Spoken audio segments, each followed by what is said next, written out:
fortaleza de mucho operador local de justicia que opuso resistencia a la captura, digamos, de la institucionalidad local por los grupos armados ilegales,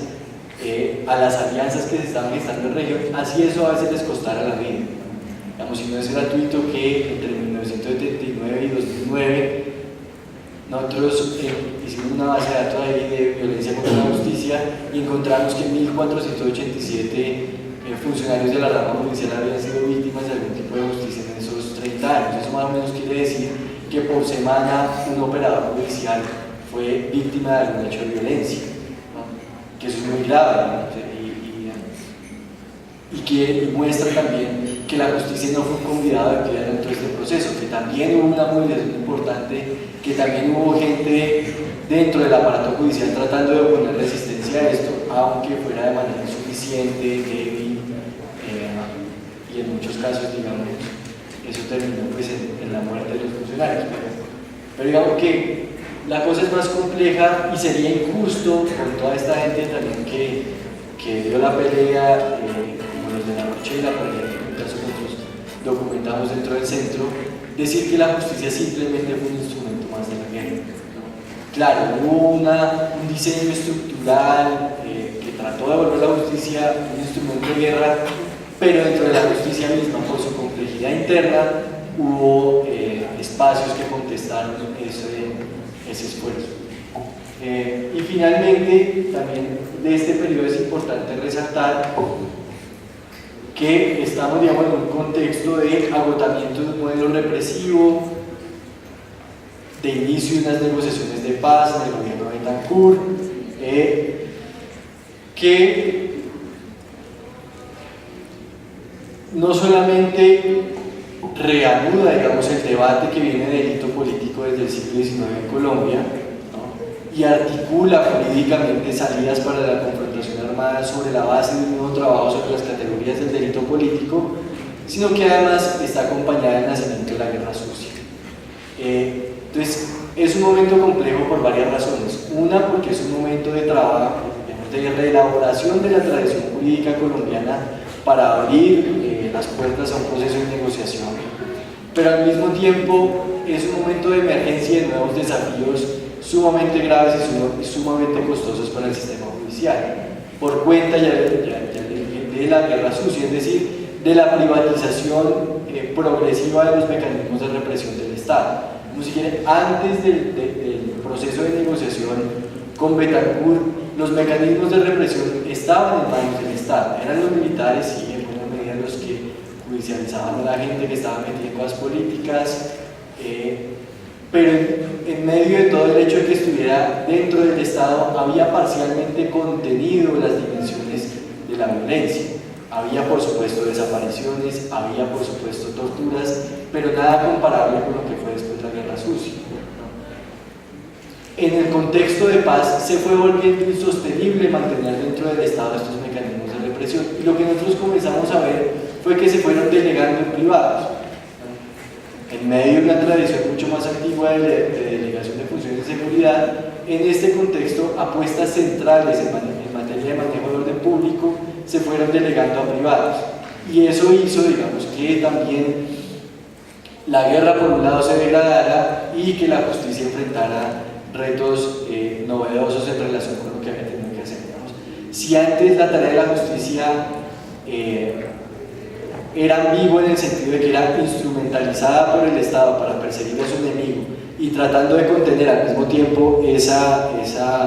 injerencia, digamos, de otros poderes, lo que tratamos de ver acá en este periodo fue cómo el reto va cambiando. Ya no es tanto cómo controlamos al Estado, sino cómo judicializamos la delegación parcial de su fuerza, ¿no? Que son cosas relacionadas pero distintas, y ahí tratamos de demostrar eso en el capítulo que ustedes entiendo que ya vienen trabajando. Entonces, este es, digamos, como el panorama general de este periodo. Doctrina de seguridad nacional, que hizo que se fragmentara la justicia como en dos grandes escenarios, uno civil y garantista, que trataba temas no políticos, y otro más marcial, ligado al concepto de enemigo, que trataba temas políticos.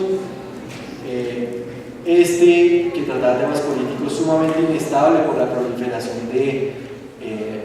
herramientas procesales y sustantivas para perseguir cada vez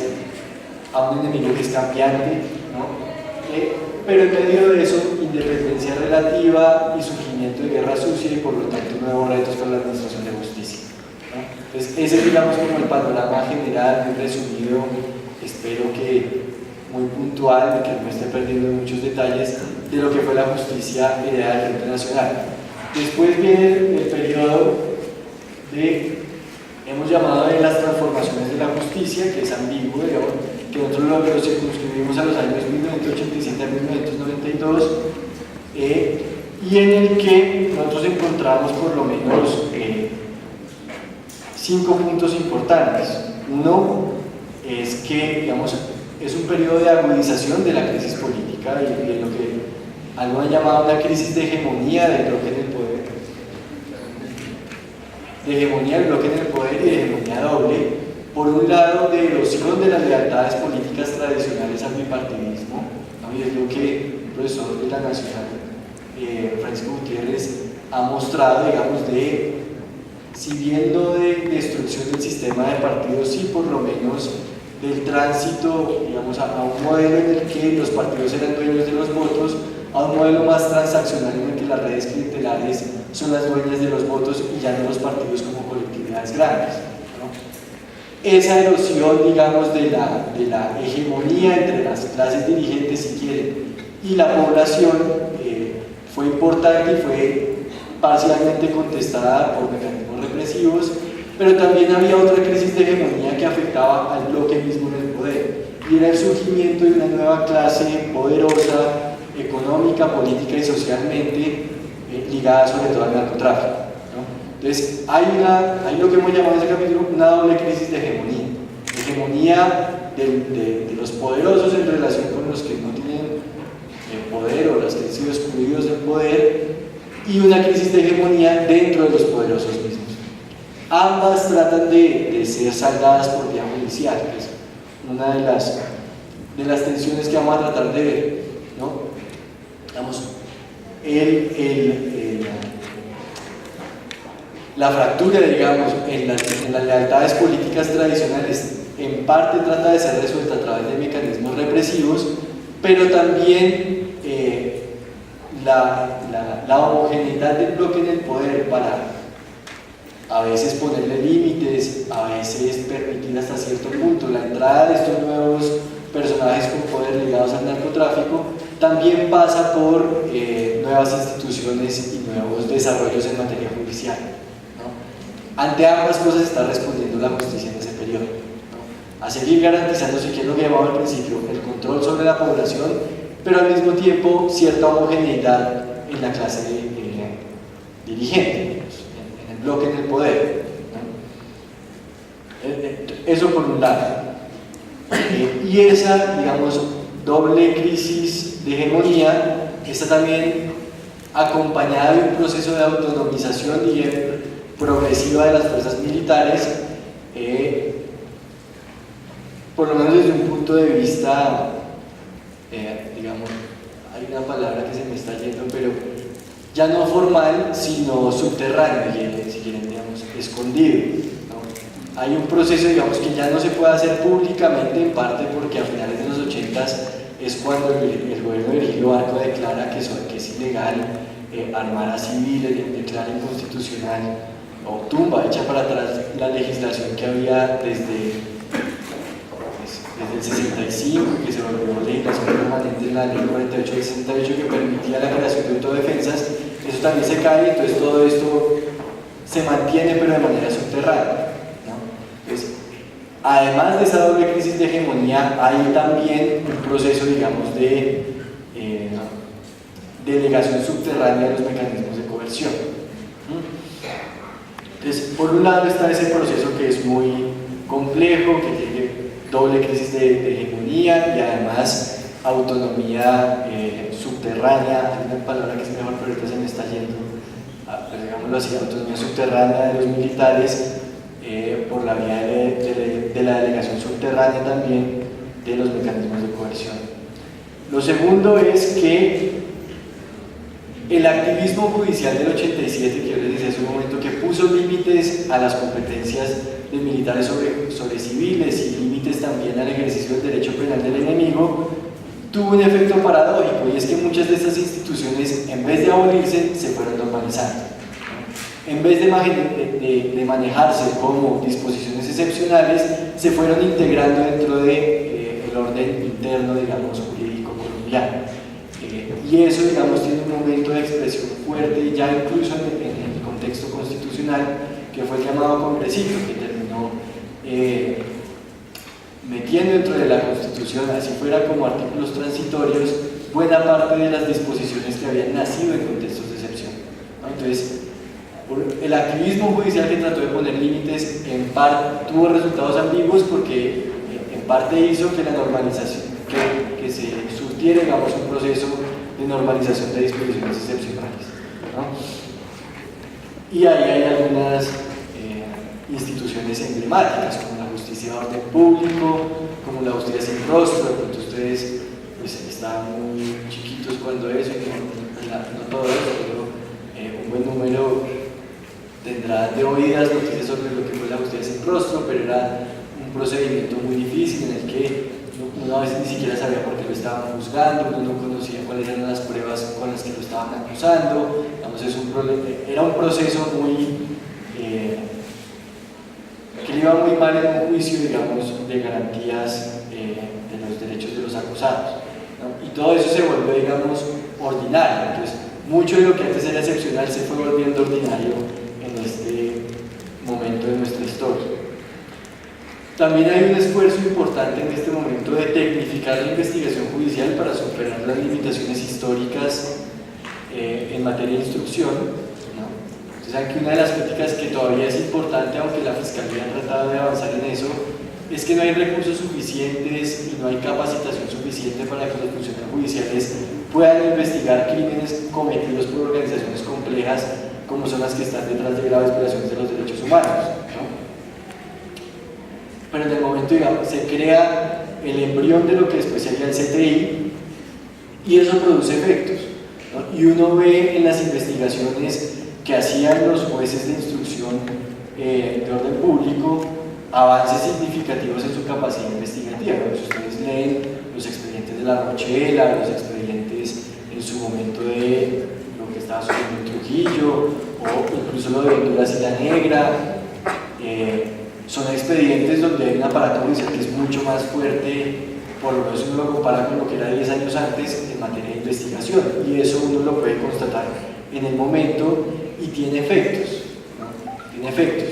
Hay informes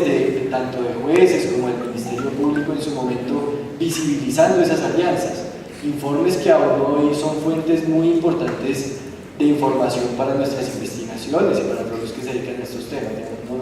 No son lo que se alcanzó a captar en ese momento de lo que era el paramilitarismo, ya eran hipótesis muy elaboradas por parte de estos investigadores. Por supuesto hemos aprendido más, pero son avances que uno no puede decir que no se produjeron ni que no fueron significativos. Y está, por supuesto, el momento constitucional, ¿no? Que combina, digamos, esfuerzos sociales e institucionales de paz y de crear instituciones democráticas que hagan sostenible la paz que se estaba en ese momento ya firmando y en otros casos negociando con otros grupos armados, ¿no? Pero al mismo tiempo la intensificación de la guerra, tanto la guerra sucia como la guerra, digamos, de las guerrillas que no estaban participando en el proceso de negociación y del Estado en relación con esas guerrillas, ¿no? Es un momento entonces paradójico, ¿no? En el que se trata de crear nuevas instituciones para la mediación de conflictos y para la garantía de derechos, y que se hicieron muy valiosas, ¿no? Como está la Carta de Derechos de la Constitución del 91, que es una Carta de Derechos sumamente ambiciosa, y más aún si uno ve que tiene mecanismos para hacer judicializables esos derechos. Pero al mismo tiempo hay guerra, y que haya guerra no solamente que haya bombardeos, sino que hay también instituciones que se crean dentro del Estado mismo para tramitar la guerra, como lo que les decía, es un segundo, la normalización de disposiciones excepcionales por la vía del Congresito, pero también por otras vías en ese periodo, ¿no? Y finalmente nosotros tratamos también de pensar en ese momento el caso, digamos, de la política de sometimiento a la justicia de los narcos del gobierno de Gaviria, como un caso emblemático que combinaba el punitivismo heredado tanto del Frente Nacional como de las transformaciones que venían operando en el sistema judicial desde el 87, por un lado, y por el otro, la discrecionalidad política a la hora de administrar justicia. Y que por eso fue sumamente cuestionado en su momento, que era punitivismo, tiene que haber sometimiento a la justicia, pero al mismo tiempo se dejaba a discreción del poder ejecutivo la administración de las duras herramientas normativas creadas, ¿no? Entonces ese momento, digamos, bastante movido de la historia de la justicia, y que todas esas transformaciones suceden en un lapso de menos de 5 años, fue el que tratamos de reconstruir en ese momento, ¿no? Y de hacer un balance, digamos, paradójico, ¿no? Que al mismo tiempo que hay una justicia instrumentalizada para resolver una doble crisis de hegemonía, hay también un proceso, digamos, de constitucionalización de los derechos humanos que tiene y ha tenido y todavía hoy en día es una fuente importante para las búsquedas de la justicia y para garantizar su eficacia ante el Estado, ¿no? Y el último periodo, ya para ir cerrando y darle la palabra a Patricia, creo que me estoy excediendo, ya voy a cerrar, es la etapa que va aquí básicamente desde la creación de la Fiscalía General de la Nación hasta Marco Jurídico para la Paz, ¿no? Y es un periodo ambiguo, como ha sido ambiguo todo el balance, ¿no? Lo llamamos entre la asedio y la resistencia, ¿no? Porque este es el periodo, digamos, en el que la justicia más ha tratado de fortalecerse, en el que se han creado y se han puesto a andar mecanismos también importantes de defensa de derechos humanos, pero al mismo tiempo es la etapa más sangrienta de nuestra guerra. Entonces, aquí el esfuerzo es por tratar de explicar cómo es que ambas cosas son simultáneas, porque ante una justicia más fuerte hay una guerra más degradada, ¿no? Y esto sobre todo cuestionando la tesis que dice que el conflicto armado colombiano es sobre todo un problema de fortalecimiento de la justicia, ¿no? Sí, claro, hay que fortalecer la justicia, pero incluso si uno mira históricamente el momento en el que la justicia ha sido más fuerte es también el momento en el que la guerra ha sido más dura, ¿no? Entonces, como decía, hay un nuevo marco constitucional, hay una nueva Carta de Derechos que es importante. Progresivamente, a la luz de esa Carta de Derechos y el artículo 93 constitucional, digamos, emerge el concepto de bloque constitucionalidad y se da mucha fuerza jurisprudencial, y en eso el profesor Dufrini ha sido muy importante,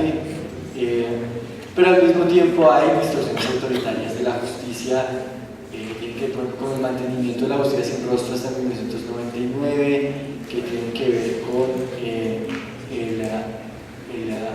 la expansión de la lógica penal al trámite de muchos otros conflictos, etcétera, etcétera. En ese periodo, como les decía, está la creación de la Fiscalía General de la Nación, la introducción de un sistema de tendencia acusatoria en vez de uno de carácter inquisitivo, eso con el fin de hacerlo más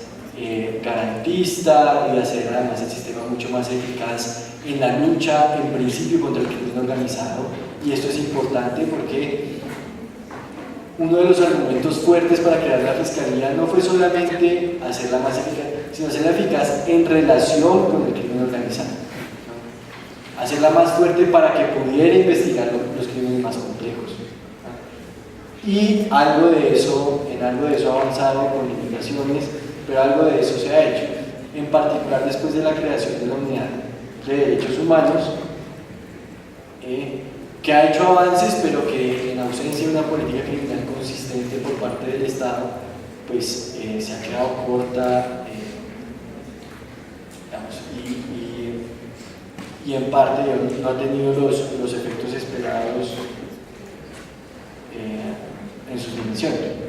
Lo otro es que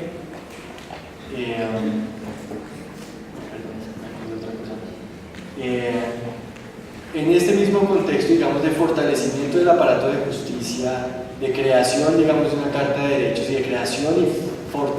fortificación, si quieren, jurisprudencial del concepto de lo que es constitucionalidad, también ha habido, precisamente en esas tensiones, un activismo judicial creciente con efectos importantes, ¿no? Y si no, piensen ustedes en lo que ha sido el papel de la Corte Constitucional en la protección de derechos y en particular en la protección de pueblos vulnerables. Este año se cumplen 10 años, por ejemplo, de la 13025, que significó un avance muy importante, por lo menos en el compromiso de las instituciones públicas en relación con la superación del estado de cosas inconstitucional de la población desplazada, a pesar de que hay problemas en sus efectos, etcétera, etcétera. Piensen ustedes en lo que han sido los avances de la Corte Suprema en materia de investigación, de las alianzas a alto nivel entre políticos y criminales en Colombia, y en lo que ha sido también el trabajo de la justicia, y en particular de la justicia constitucional, en la limitación progresiva del fuero penal militar. Como decía, fue la justicia la que sacó a los civiles de la competencia de lo militar, y progresivamente además ha sido la Corte Constitucional la que ha tratado de ponerle límites cada vez más estrictos a la interpretación del alcance del fuero militar. Claro, siempre hay riesgos de que el proceso se revierta, pero en principio hay avances muy significativos. Y esto al mismo tiempo, digamos, de un proceso de transformación de las categorías del delito político, que en principio, si uno mira el proceso en un espacio de tiempo largo, parece mostrar que el delito político se ha venido extinguiendo dentro del sistema judicial penal colombiano, y casi que el golpe de gracia se lo dio Justicia y Paz. A veces la argumentación para sostener que los paramilitares en ningún caso eran delincuentes políticos, sino que eran delincuentes comunes, llevó al punto del argumento en el que hizo inaplicable la categoría de delito político y que la neutralizó además en sus efectos procesales. Es decir, hoy en día no solamente es difícil declarar que alguien es delincuente político, sino que además es relativamente irrelevante porque rompieron su conexidad con otros delitos. Es decir, hoy en día si un guerrillero, por ejemplo, es encontrado culpable de un homicidio en el marco de un combate incluso, se lo juzgan tanto por el delito político de rebelión como aparte por el delito de homicidio, ¿no? Y la condena por homicidio no es acumulable con la de rebelión. Entonces, finalmente uno por rebelión pues lo pueden amnistiar, pero tienen que juzgarlo por la gente, por los homicidios que cometió, por los recursos de los que se apropió, por los daños que ocasionó, etc. Hoy la capacidad que tiene el delito político de tener efectos procesales, por lo menos en lo que tiene que ver con la limitación del castigo y con la limitación del ejercicio de la capacidad punitiva del Estado, es muy limitada, ¿no? Y ahí hay un desafío que ha tratado en parte de ser matizado por la justicia transicional y en particular por el marco jurídico para la paz, pero en ese momento entiendo que Patricia va a hablar con detalle, y ella es experta en el tema de justicia y paz y marco jurídico para la paz, pero pues que en principio actualmente la tendencia es al agotamiento del delito político.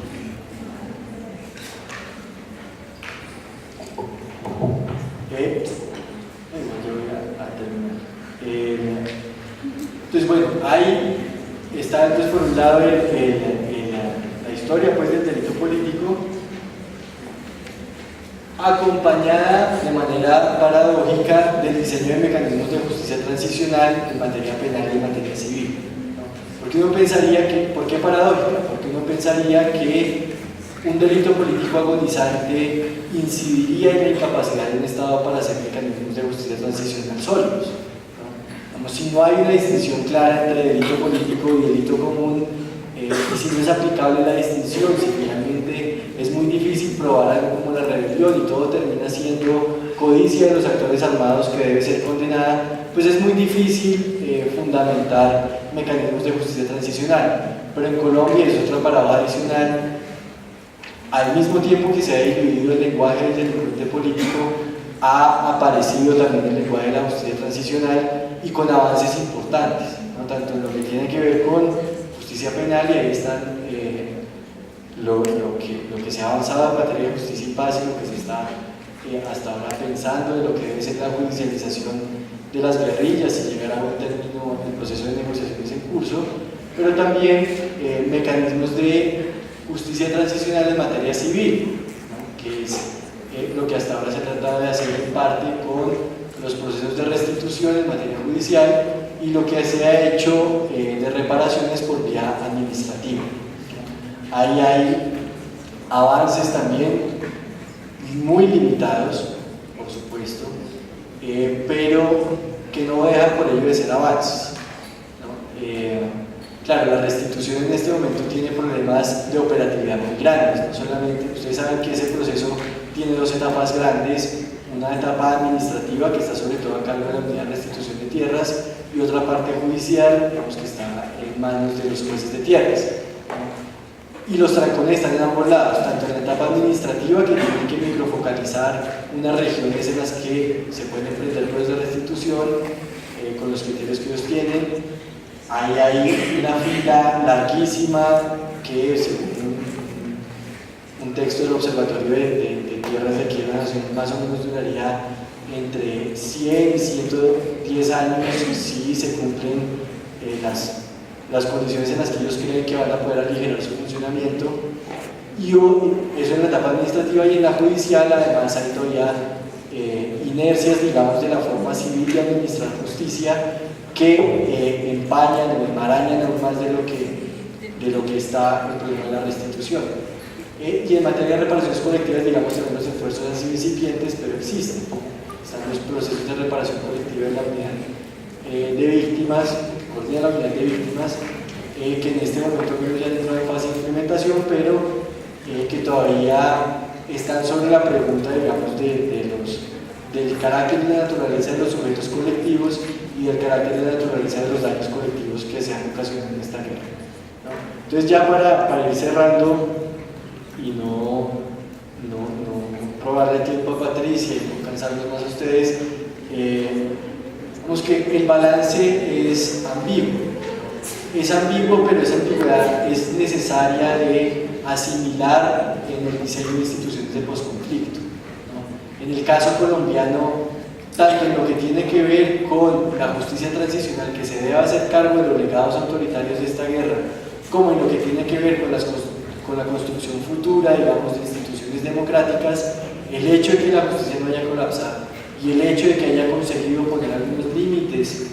tanto dentro del Estado como en la regulación de algunos conflictos, es importante y debe ser tenido en cuenta para salir de la guerra y para evitar que se repita. Entonces, yo creo que voy a dejar ya por acá y voy a hacer el uso de la palabra a Patricia, y espero pues que por sus preguntas pueda precisar algunas de las tesis que aquí un poco rápido y de manera esquemática he tratado de presentarles. Muchas gracias.